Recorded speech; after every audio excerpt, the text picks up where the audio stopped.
Les gars, on est le 1er octobre 2019 et aujourd'hui il s'est passé un truc de ouf, c'est que j'ai dépassé les 400 000 abonnés sur ma chaîne YouTube et je vous jure que j'ai rêvé cette nuit que j'avais perdu ma chaîne. Je sais pas pourquoi, mais quand je me suis réveillé et que j'ai vu que j'avais 400 000 abonnés, est-ce que vous imaginez l'ascenseur émotionnel en 10 minutes? J'avais flippé ma race, j'ai jamais été aussi content de me réveiller d'un cauchemar. Sérieusement, un grand merci à vous, j'ai pas de discours à vous dire ou quoi. 400 000 c'est un chiffre vraiment symbolique pour moi et avoir dépassé justement ce cap, ça me fait vraiment plaisir. Donc voilà, j'espère que vous serez encore nombreux à me suivre pour les prochains projets, pour les prochains trucs que je vais faire. En tout cas, si ça continue comme ça, moi je suis le plus heureux du monde. Donc voilà, un grand merci et aujourd'hui on change pas les bonnes habitudes, on se retrouve pour une nouvelle vidéo. En même temps, si tu regardes une vidéo YouTube, c'est que c'est une vidéo, c'est que c'est une nouvelle. Donc installe-toi confortablement et on est parti. Aujourd'hui, on va parler d'un prodigue, d'un forumeur, un youtubeur, un gamer, tout. Il fait tout. Et ce gars-là, il mérite le respect. Ouais, mais Drixo, tout le monde mérite le respect. Ouais, je suis d'accord. Mais lui mérite le respect plus. Ce gars-là, j'ai découvert sur un forum de JVC. Je traînais sur les forums, je tombais sur son topic, sur son sujet, dans lequel il explique, il écrit son histoire, sa chaîne YouTube, et il explique que voilà, c'est un gamer. Il est non-voyant, mais il joue aux jeux vidéo. Il peut poster sur les forums, il peut lire les messages. Et là, je sais que d'un coup, c'est flou dans vos têtes. Ouais, mais attends, comment c'est possible s'il est non-voyant? Comment est-ce possible qu'il puisse écrire, lire les messages, savoir ce que les gens lui disent? Et en plus de ça, encore pire, jouer aux jeux vidéo, comment c'est possible? Et bah ça a été ma réaction. Au début je me suis dit non, c'est pas possible, c'est un fake, mais genre vraiment sans chercher à comprendre. Et après j'ai vu que le topic, ça fait quand même 2 ans qu'il alimente régulièrement. J'ai vu qu'il a une chaîne YouTube, je suis allé faire un tour. Je vous avoue, j'ai pris 2 jours avant de faire cette vidéo parce que j'ai vraiment été suspicieux. J'ai vraiment cherché à comprendre si c'est fake ou pas, parce que pour moi c'est vraiment impensable qu'un non-voyant puisse jouer, et surtout avec tous les fakes et tout qu'on rencontre aujourd'hui. Voilà, j'ai vraiment hésité, et franchement après avoir tout analysé, ce gars c'est juste un boss. Et c'est pas le seul, il y a vraiment une communauté de non-voyants. Je l'ai appris et c'est cool, je trouve ça cool que je puisse découvrir tous les jours des nouveaux trucs, des nouvelles communautés et tout. Il y a une communauté de non-voyants, ils sont nombreux et ils jouent aux jeux vidéo. Mais là on va un peu trop vite en besogne, donc installez-vous confortablement, on va tout vous expliquer, c'est parti. Bon alors ce gars là c'est Legacy Angel. J'ai découvert sur le forum jeux vidéo et handicap sur jeuxvideo.com. Il a posté ce message: salut à tous, je me doute que beaucoup se disent que la console ne comporte pas de joueurs non-voyants. Et bien si, au détour d'un combat en ligne, qui sait, vous avez peut-être perdu contre moi ou un autre. Même quelques jeux d'aventure sont jouables, comme par exemple Diablo 3 qui m'a fait tenir de nombreuses heures sur ma PS4. Alors Diablo 3 les gars, pour ceux qui connaissent pas, là t'as les jeux qui te font rager. Diablo 3 en termes de rage, laisse tomber. Et il finit son message en disant: cependant beaucoup de jeux ne sont pas jouables et c'est bien dommage. Et voilà, en gros il a posté ce topic tranquille pour que les gens discutent entre eux, posent des questions sur son handicap, comment il fait pour jouer, etc. Et je trouve ça cool qu'il ait fait ça, et je trouve ça cool aussi de la part des membres de JVC qui ont vraiment été respectueux, heureusement d'ailleurs, c'est la moindre des choses vraiment, et qui ont su jouer le jeu, poser des questions et tout, et c'est vraiment parfait. Est-ce que vous êtes prêts à savoir son secret, comment ils font pour jouer aux jeux vidéo, comment ils font pour aller sur des forums comme tout le monde, pour écrire des messages, pour répondre à des messages? Bah si vous êtes prêts, mettez un petit like à la vidéo. Déjà on va commencer par comment il fait pour aller sur JVC concrètement, comment il a fait pour créer ce message, pour créer ce topic, ce sujet, et pouvoir déjà comprendre ce que les gens lui ont écrit, et en plus pouvoir répondre. Comment il fait avant de s'attaquer à comment il fait pour jouer aux jeux vidéo, parce que ça c'est encore plus complexe. Et ben ce que je vous propose, c'est que je vous mets un extrait de sa vidéo, parce qu'il a fait une vidéo comment j'utilise l'informatique. Je pense que c'est le mieux placé pour nous expliquer exactement comment il fait. Je vais pas reprendre ses explications, je vous mets directement son extrait vidéo. Let's go. Salut, alors aujourd'hui on se retrouve pour une petite vidéo en mode capture d'écran.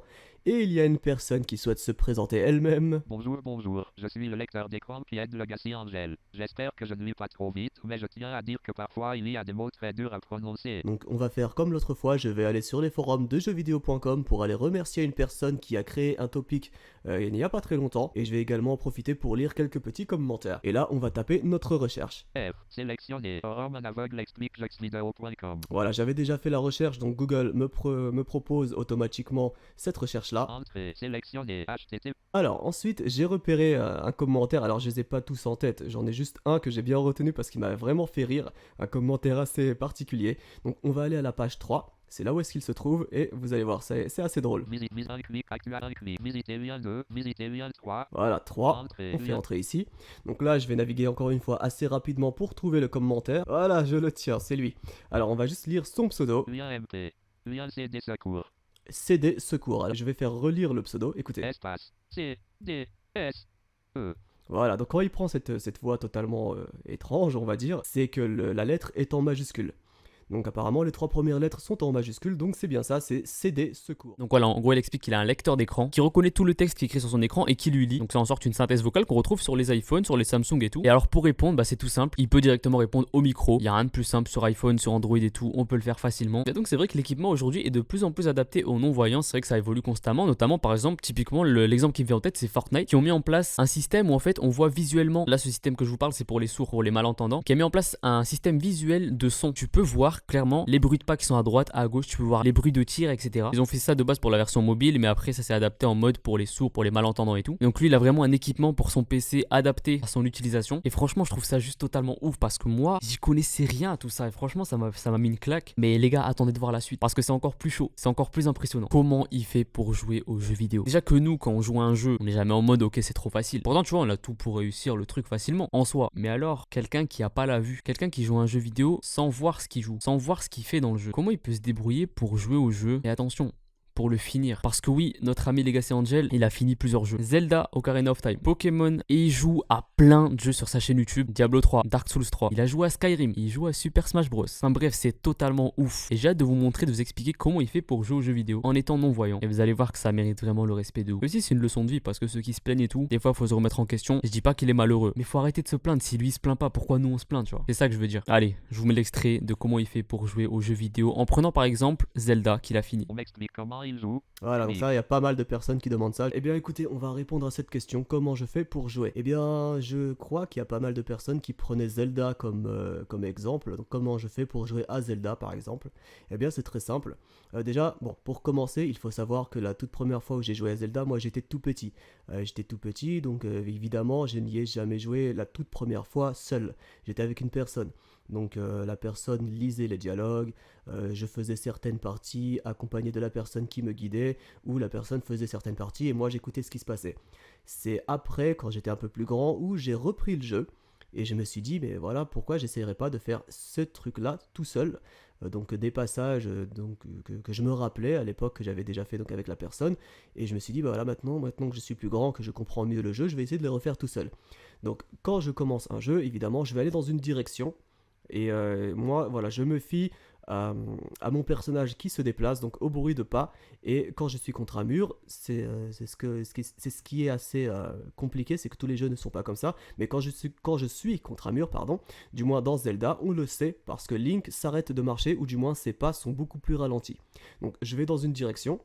Si je comprends que je suis bloqué, je vais aller dans une autre, etc., etc. Je vais essayer plusieurs alternatives pour ensuite me dire, voilà, si ici ça ne passe pas, si là ça ne passe pas, eh bien je vais essayer un autre passage. Et au bout d'un moment, je me dirai, voilà, ça, maintenant ici je sais que ça passe, donc je vais me cartographier la zone, je vais apprendre les tracés, comme je dis, et grâce à ça, je saurai où est-ce que je dois aller. Oui, ça prend du temps, c'est vrai, ça prend beaucoup plus de temps, mais c'est ma façon de jouer, je n'ai pas eu d'autre façon de jouer, donc... Voilà, si vous, du jour au lendemain, vous jouez comme moi je joue, évidemment, vous allez dire, mais c'est totalement insensé, c'est pas intéressant. Mais bon, après, c'est la seule façon que j'ai connue de jouer, et c'est également la seule façon que j'ai trouvé de faire pour réussir à faire un jeu. Donc, c'est comme ça que je fonctionne. Après, voilà, dans Zelda, comme je l'avais déjà fait avec une personne, ce sont juste des passages que je me souviens, et je me suis dit, voilà, maintenant, j'essaie de voir si moi, je peux le faire moi-même. Ensuite, il y a certaines fois où j'ai réussi, par exemple, avec le grappin, où j'ai réussi à trouver des cibles, c'était juste par pur coup de chance. Voilà, je me suis dit, mais tiens, je peux pas aller par là, si je saute ici, j'arrête pas de mourir, donc oui, le die and retry compte beaucoup. Donc je me suis dit, bon. Donc voilà, c'est juste complètement ouf, un grand respect à lui. Pour lui, ça doit être normal, tu vois, à force, il est habitué, ça fait des années qu'il joue, mais pour nous qui découvrons ça, c'est sûr que ça impressionne. Et c'est sûr que c'est cool en fait, en vrai c'est cool de se dire qu'on partage une passion commune, malgré qu'au premier abord, on pourrait penser que c'est impossible. En plus de ça, c'est pas juste qu'il joue au jeu et tout, c'est qu'il peut le finir carrément, il peut vraiment profiter de l'expérience au max. Évidemment, du coup, comme il a dit sur un post, il peut pas profiter des graphismes et tout, ça lui importe peu pour le coup. Mais autant il développe des sens encore plus. Non, attends, je refais la phrase, c'était pas hyper bien le début de cette phrase là, ça allait pas. Autant par exemple, typiquement l'ambiance sonore, il en profite un maximum, il est vraiment plongé dedans. Et ça, par contre, c'est hyper important pour lui. Et je parle pour lui, mais au nom aussi de la communauté non-voyante, parce que c'est pas le seul. Et c'est vrai que du coup, dans le futur, on pourrait imaginer que les développeurs, ils s'attardent encore plus sur l'ambiance sonore. Déjà de 1 pour la communauté en général, parce que c'est sûr que l'ambiance sonore, quand c'est bien réalisé, je dis peut-être totalement de la merde, hein, les puristes de jeux vidéo et tout, mais je dis ce que je pense. Après, voilà, on est là pour délirer et tout. Mais c'est vrai que l'ambiance sonore, c'est très important dans un jeu. Ça dépend des jeux, mais quand t'es immergé dedans, quand c'est immersif un max, c'est très important. Alors pour la communauté non-voyante, encore plus, parce que c'est vraiment l'identité du jeu pour eux. Tu vois. Donc voilà, en commentaire, en description plutôt, il y aura son lien vers son topic JVC. Si vous voulez lui poser des questions, il est encore actif dessus, je crois. Ouais, il est encore actif, il poste encore ses vidéos. Il y aura également sa chaîne YouTube, si vous voulez aller y faire un tour, si vous voulez vous abonner, lui laisser des gentils commentaires, et aussi si vous voulez lui poser des questions, toujours dans le respect les gars. En plus le mec, ce que je kiffe, c'est que tu sens qu'il est de bonne humeur à sa voix et tout dans ses vidéos, donc c'est vraiment cool. Il y a des vidéos qu'il a dit qu'il peut pas commenter parce qu'il doit vraiment se concentrer sur le son, parce que typiquement comme il a expliqué, comme dans Zelda par exemple, le seul moyen pour qu'il sent qu'il est pas sur la bonne voie, c'est quand son personnage s'arrête de courir, et ça il l'entend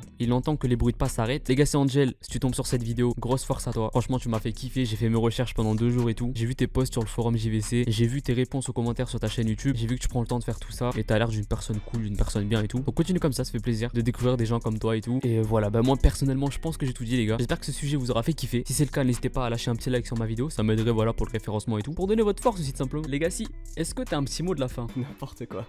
J'espère que ça vous a plu de regarder cette petite vidéo. J'espère que je vous ai assez bien expliqué ma façon de faire. Donc j'imagine aussi qu'il y aura d'autres questions. Donc n'hésitez pas à les poser. Et j'espère aussi que vous avez réussi à comprendre mieux le lecteur d'écran et que ça vous a pas trop dérangé cette voix.